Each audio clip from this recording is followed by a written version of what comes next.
L'ordre du jour appelle les questions au gouvernement. La parole est à Monsieur Paul Christophe. Monsieur le Président, mes chers collègues, ma question s'adresse à Monsieur le Premier ministre. Né aux Sables d'Olonne, familialement attaché à cette commune, petit-fils d'un sauveteur en mer, c'est avec une certaine émotion que je tiens tout d'abord à rendre hommage, à mon tour, aux 3 sauveteurs de la SNSM qui ont trouvé la mort vendredi dernier en portant secours à un chalutier pris dans la tempête au large des Sables. Yann Chagnolo, Alain Guibert et Dimitri Moulik sont morts en accomplissant leur devoir. Ils se sont engagés dans une mission de sauvetage pour que d'autres puissent vivre. Nous n'oublierons pas leur courage et leur sacrifice, qu'ils en soient à jamais remerciés. J'associe également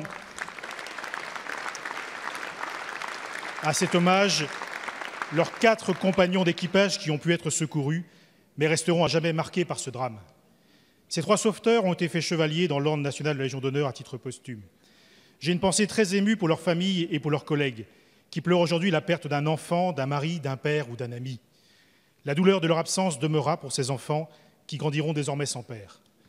Pour eux, pour tous les enfants de sauveteurs qui perdent la vie en secourant des marins en danger, notre groupe demande qu'ils soient officiellement reconnus pupilles de la nation, comme c'est le cas pour les enfants de militaires, gendarmes ou fonctionnaires de police morts en service. Ce drame humain met en lumière les actions de la SNSM et de ses quelques 8000 sauveteurs, des passionnés d'océan, pour la plupart bénévoles, qui assurent la sécurité des personnes et portent secours en mer en dépit des conditions météorologiques parfois difficiles.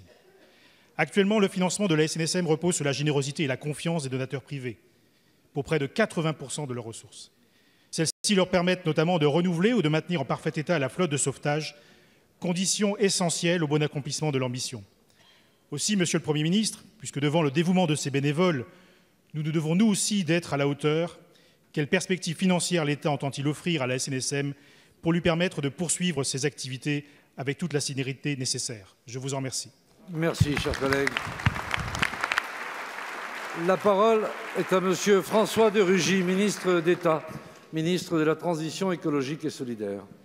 Merci, Monsieur le Président, Mesdames et Messieurs les députés. Monsieur le député Christophe, bien sûr, le gouvernement s'associe au message à la fois de condoléances aux familles des victimes des sauveteurs en mer qui ont péri vendredi dernier aux Sables d'Olonne et s'associe bien sûr à l'hommage que l'Assemblée nationale vient de rendre. Et je tiens à remercier bien sûr toutes celles et tous ceux qui, depuis vendredi, expriment leur solidarité et leur soutien aux sauveteurs en mer, et à commencer bien sûr par les familles des victimes et aussi aux rescapés que j'ai pu rencontrer dès vendredi aux Sables d'Olonne.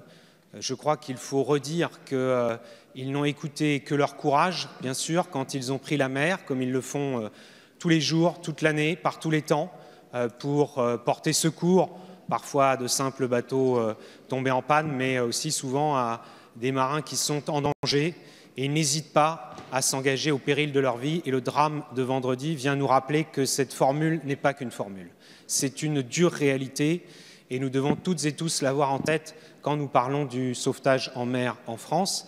C'est un beau modèle que le modèle français du sauvetage en mer, qui repose sur le bénévolat, sur l'engagement de femmes et d'hommes qui ne comptent pas leur temps, qui sont en veille 24 heures sur 24, 7 jours sur 7, 365 jours par an. Mais évidemment, vous avez raison de le dire, tout cela ne se fait pas sans moyens. Les moyens, d'ailleurs, le budget de la SNSM a beaucoup augmenté depuis 10 ans car il y avait des besoins de renouvellement des canaux de sauvetage. La contribution de l'État elle-même a augmenté par 2 paliers. Elle est passée de 2 millions à 3,5 millions par an, puis aujourd'hui à 6 millions d'euros par an. Mais c'est vrai que pour le renouvellement futur de la flotte de canaux de sauvetage, il va falloir un effort financier supplémentaire. Et bien sûr, vous pouvez compter sur la mobilisation du gouvernement, mais aussi, je crois qu'on peut le dire, des collectivités locales et des donateurs pour réussir à continuer à donner aux sauveteurs en mer les moyens qu'ils méritent. Merci, Monsieur le ministre d'État. La parole est à Monsieur